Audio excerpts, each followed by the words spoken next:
Good evening and welcome to St. James, or at least my office. Tonight I wanted to do just a little time of reflection, some poetry, and some thoughts about this longest night of the year. When we get to the longest night of the year, so often we forget, or perhaps some of us remember, that Christmas is not a time of great joy for all people. Perhaps you have lost someone dear to you. Perhaps you are struggling financially or socially or emotionally in some way, mentally. This is a time of struggle for you instead. And so for those who have lost folks, for those who are feeling blue at Christmas time when everyone else is singing Christmas carols and sounding joyful, I thought that it would be appropriate for us to have a time when we might share together just a few moments to reflect and perhaps talk about some practices that might help you in this time of year. I want to start with a poem, a wonderful poem by Rumi, The Guest House. It's one that I've read before in different locations, but I wonder if you might hear it.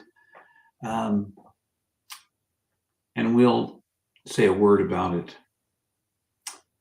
This being human is a guest house. Every morning a new arrival. A joy, a depression, a meanness, some momentary awareness comes as an unexpected visitor. Welcome and entertain them all.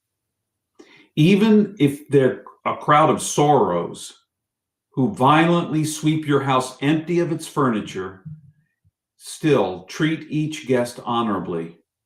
He may be clearing you out for some new delight. The dark thought, the shame, the malice, meet them at the door laughing and invite them in. Be grateful for whoever comes because each has been sent as a guide from above. If you're anything like me this time of year, all the joy around us, it doesn't always feel comfortable, if you will, it doesn't feel comfortable to not feel the joy of the season, to not feel Christmassy, the magic, the mystery, whatever it may be. And yet, if you're carrying a heavy burden of one kind or another, and each of us carries some burdens, and at times they feel heavier than perhaps they do at other times, it's hard to greet them in. So when I read and thought about Rumi's poetry, The Guest House, we are a guest house, and we don't always know when we wake up in the morning what will be coming to visit us. What will we experience this day? And as we get close to Christmas, perhaps the first Christmas without a particular person with whom we're used to sharing it, or at least knowing they're around. And whether because the relationship ended or because someone died, there's an alienation or a brokenness, the inability to travel this year, whatever it may be, it feels very heavy. It feels very heavy. I encourage you in the days ahead, and Christmas is just 4 days from now. I encourage you in the days ahead, perhaps, to take some time. And if it's someone you're missing, perhaps you get out a picture of them and you look at them and you think about them and you bring up the memories, the good, the bad, and the bitter as they arise in you, and you perhaps spend some time pondering what they meant to you. Perhaps you light a candle as a way of giving thanks for their life, for what they've meant to you. Perhaps whatever it is that you may be missing is not a person. Perhaps you've changed jobs or you've moved to a different place and you're not experiencing things the way you did wherever you were before. You can still light that candle as a way of reminding you of the presence of God in your life in this moment, as a way of honoring the memories that you have. So I encourage you perhaps to give that candle lighting bit a try for the things that feel lost to you in this season. And perhaps that's several things, and perhaps you need to light several candles, whatever it may be. I hope that might bring you a bit of comfort. There are words,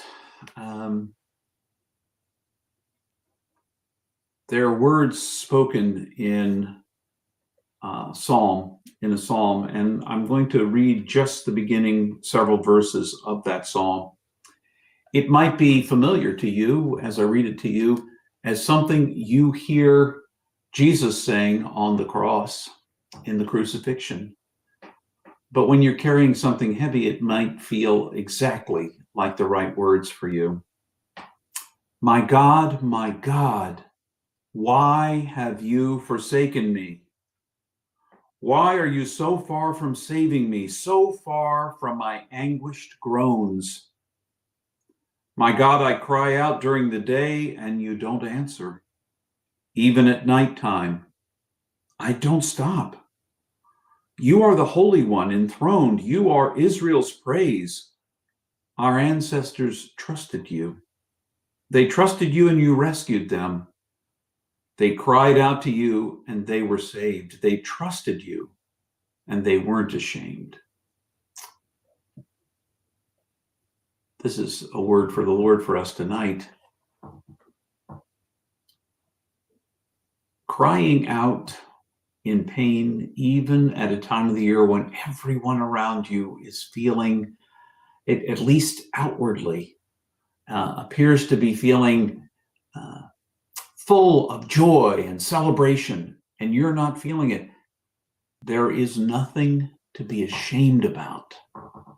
Don't be ashamed for the feelings that you have that arise in this season, for the losses that you've suffered, for the differences that you're facing in this season. As the psalmist tells us, the ancestors cried out to the Lord, and they were not ashamed. They felt forsaken, and they cried out and were delivered. Now, we're not at the delivered part yet. If you are still struggling and you are still in that very first verse, my God, why have you forsaken me? I want to tell you it's an okay place to be. You don't really need my permission, but sometimes it's helpful if someone says to you, it's okay to feel that way in this season. It's okay to not feel the joy everyone else is feeling. It's not prescribed in the Christmas season that you feel a particular way. Now, in the upcoming days, there will be a Christmas Eve celebration, and I'll be talking about joy and trying to focus more on the joy. But tonight is a night where you and I can remember together across the internet. We can remember together the losses we've had. This past Monday, I was thinking about the 1-year anniversary of the death of a very good friend of mine, Thomas. Thomas, who became a friend of mine, intriguingly enough, in 2018 at the Living School. And we became close and fast friends, talking to each other sometimes weekly, and in our more busy times of life, perhaps just monthly, scheduling regular Zoom calls to talk about what is coming. I was looking back through my texts earlier this week on the day of his death, which for me is the Feast of Thomas on the 18th. I was looking back on my text from before that, and we had scheduled our regular Zoom meeting for the 28th of that December, 10 days after he died. Now, it was completely unexpected, his death, and I struggled with it this week. It felt very heavy to me, heavy in the midst of all the other things going on in our world, wars and violence, and the struggle to find meaning in the midst of all of that. And it felt heavy. There are times when it feels like we are forsaken. So if that's where you're feeling, this is a good place to be. Perhaps you need to find someone who will listen to you, someone, a friend, to talk to remember. Perhaps you pull out your journal and you write stories about the person that you're remembering or that which you lost. And you just honestly put on paper what it is you're feeling so that it's out there. And you can do exactly what Psalm 22 speaks about. And that is the psalmist cries out to God. We often think when we chat with God that we're supposed to come to God, we have requests about other people's challenges and we give thanks and all those kinds of things. And that's absolutely true. But if the Psalms tell us anything, if you've read all of them, and that is whatever you're feeling, God can hear it. God wants to hear it. God knows you're carrying heavy things. So crying out is nothing to be ashamed of. It's the right thing to do if you need to. And so even the words of Psalm 22, my God, why have you forsaken me? If those rise naturally for you, I encourage you, use those. That's good. As I reflected on loss in preparation for tonight's message, and part of the loss was I was gonna, this was gonna be live at 7, and I had technical glitches and difficulties. I almost thought to myself, maybe I just need to run over to the worship center and do it from there as opposed to my office here at the house. But I was able to bring the camera back online. It was an adventure. It was an adventure, to say the least, and it made for an interesting preparation, trying to be here in this moment as I share these thoughts with you and with whomsoever else might hear them.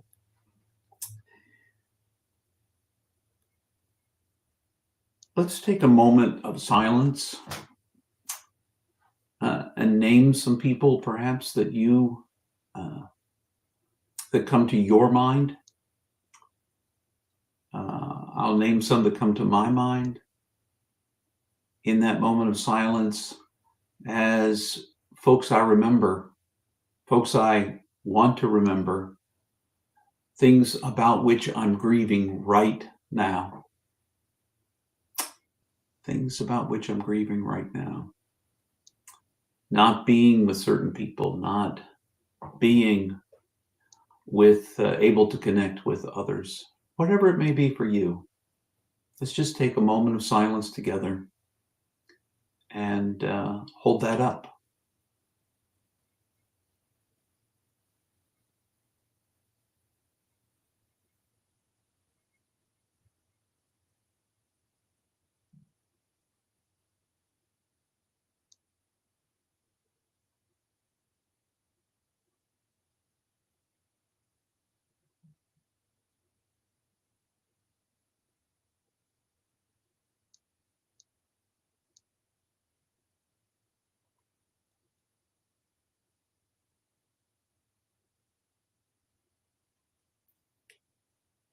Hear these words of comfort from Jesus in the Gospel of Matthew.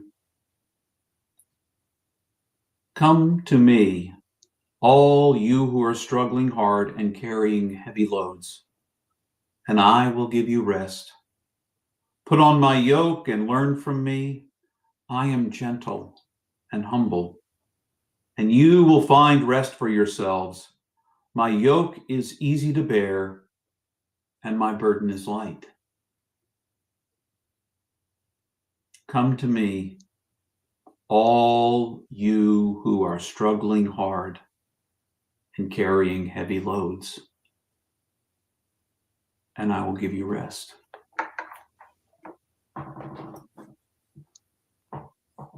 I hope for you in this space that you will be able to find for yourself that time in order to hold the feelings that you're having, the sense of loss that you may be feeling. And that you might find a practice, light a candle, look at a picture, take a walk outside, call a friend, talk on the phone, meet a friend for coffee, whatever seems most right for you in this season. I encourage you to do that. Now, as sort of as an ending of our time together tonight, I had picked out a poem. I want you to hear this poem, and perhaps it will give you. It's a poem that was written by one person for another person who had lost someone dear. Having read the obituary of the friend's father, the poet wrote this poem entitled "In Lieu of Flowers." The poet's name is Shauna LeMay.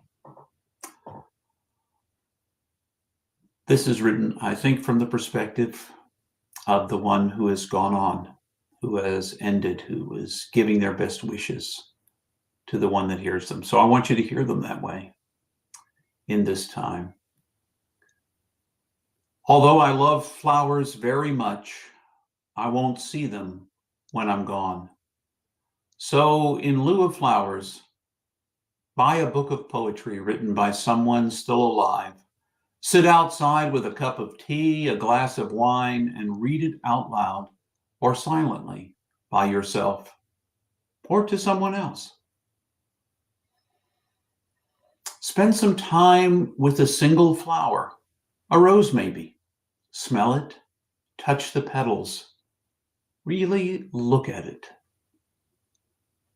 Drink a really nice bottle of wine with someone you love. Or champagne. And think of what John Maynard Keynes said, "My only regret in life is that I did not drink more champagne." Or what Dom Perignon said when he first tasted the stuff, "Come quickly, I'm tasting the stars." Take out a paint set and lay down some colors. Watch birds. Common sparrows are fine. Pigeons too. Geese are nice. Robins. In lieu of flowers, walk in the trees and watch the light fall into it. Eat an apple, a really nice big one. I hope it's crisp. Have a long soak in a bathtub with candles, maybe some rose petals. Sit on the front stoop and watch the clouds. Have a dish of strawberry ice cream in my name, or chocolates. If it's winter, have a cup of hot chocolate outside for me. If it's summer, a big glass of ice water. If it's autumn, collect some leaves and press them in a book. I'd like that. Sit and look out a window and write down what you see. Write some other things down too. In lieu of flowers, I wish for you to flower.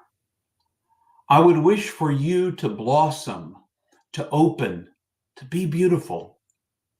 I would wish for you to align your soul for a time with flowers.